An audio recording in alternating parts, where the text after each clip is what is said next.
So the weak form is that the weak form is the following: U is a solution to the PDE if for any delta U satisfying delta U 0 equal to delta U 1 equal to 0, the integral from 0 to 1 t times derivative of delta U times derivative of U plus another integral of delta U times f is equal to 0. Okay, then U is a solution to the PDE. So this statement is the weak form. Now, why is it called the weak form? Because it's actually weaker. So what does weaker mean in mathematics? It doesn't say as much because it's not as generally. A weaker in mathematics actually means I have less assumptions. Okay, right? So I mean, if you prove a theorem in mathematics, and if you have a weaker version of that theorem, it means the weaker version of the theorem assumes less, and the result you can obtain is usually also less. That's what weak means in mathematics. Make sense? It's backwards.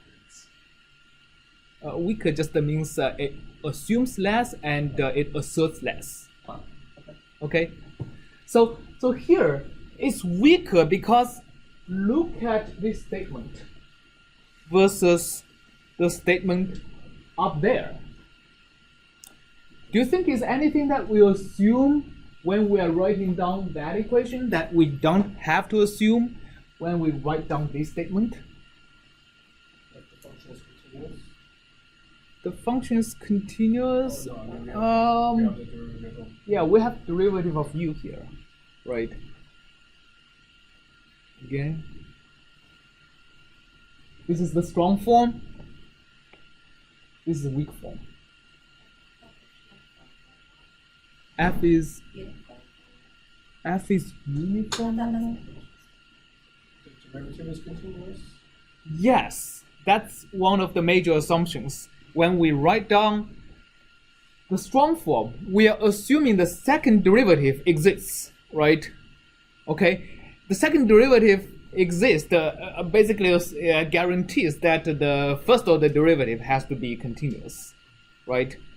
And over here in the weak form, there is nowhere the second derivative actually appears. So the function U here and delta U here does not have to be second order differentiable at all, right? That allows one of the flexibilities of finite element. For example, you can actually solve this kind of second order equations, which has second derivatives, using the kind of functions we just saw here, right? This function, for example, it doesn't even. Well, it's not natural to use this to solve the second order equation, but you can use the previous one, which is continuous but doesn't have continuous derivatives. You can use that one to solve this weak form with no problem at all. Okay. So that's one of the things weak form buys you. Another thing that is weaker is here.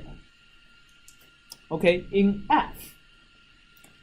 If you look at the strong form of the equation here, it actually is not capable of describing the case where there is a single point mass on the elastic string, right? Because if there is a point mass, what is F? F has to be a continuous weight distribution. If I have a point mass, F is a delta function which you have to go through some pretty weird math to deal with that. While if you look at here, if f is a delta function, it's very well defined. If f is a delta function, that integral is simply the value of delta u at the location of the delta function, right? So this weak form is weaker in two senses. One is it poses less requirement, less continuity or smoothness requirement on the solution. Two is it also poses less smoothness requirement on whatever right hand side there is on the in the differential equation. Okay, so here we still haven't completed the loop yet, right? So we said this is a weak form of the differential equation. Now, how is it the same as the energy minimization? Any suggestions on completing the loop, completing the connection between the differential equation and the energy minimization? Yeah? You say you want to minimize that, and you're saying you want the derivative of that to be with respect to u. Yes, right. So when you say you want to minimize something, if you want to minimize a scalar quantity, there is a basic requirement. Okay, so and if that quantity is a smooth function of the variables you are tuning to minimize, then the necessary condition for the minimization is that the first order derivative of the objective function here is energy. The first order derivative of energy with respect to the solution u has to be equal to 0. Okay? Which means that if you make any small perturbations on the solution u, the first order effect on the energy has to be 0. Right? I mean, that's what a derivative means. Right? A derivative being 0 means that if you make a small perturbation, it doesn't change up to first order approximation.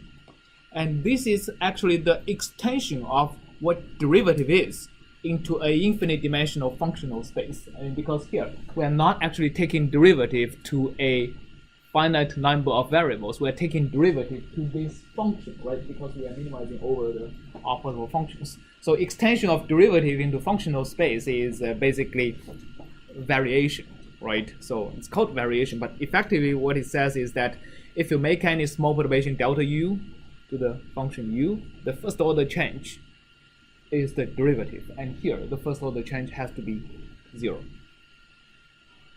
Okay. Any questions on that? So basically, you take derivative to this, you just get this because derivative. If you take a small perturbation in u, the change in this function is f times delta u, which is here. Okay. If you make a small change to u, the first order change on this. Okay. First, you have to linearize the half t times u dx square. If you linearize the square, the half is cancelled, right? And you have u dx times the delta u dx. This. All right. So basically, you can derive the weak form either from the differential equation or from the energy minimization.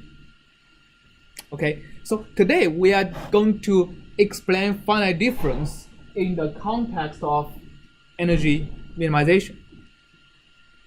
But it turns out a lot of the mechanisms of finite element, not finite difference, a lot of the mechanism of what we do applies equally well to a weak form derived from a PDE that doesn't have a energy minimization equivalent. Okay, so we'll focus on this branch. We'll focus on this branch today. Any questions? Yeah. Is it possible to have a minimum that's not a local minimum but a global minimum? Then how would you? So the question is, really, how do I deal with the distinction between the global minimum and the local minimum? So here, what we are saying here, this statement is a statement of local minimum, right?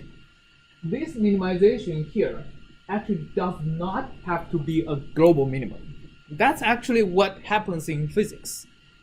In physics, the solution you have does not have to be a global minimum. So, I mean, the obvious case is if you have a piece of paper, you fold it, you have one fold here, another fold here, another fold here. Okay, so I have two folds.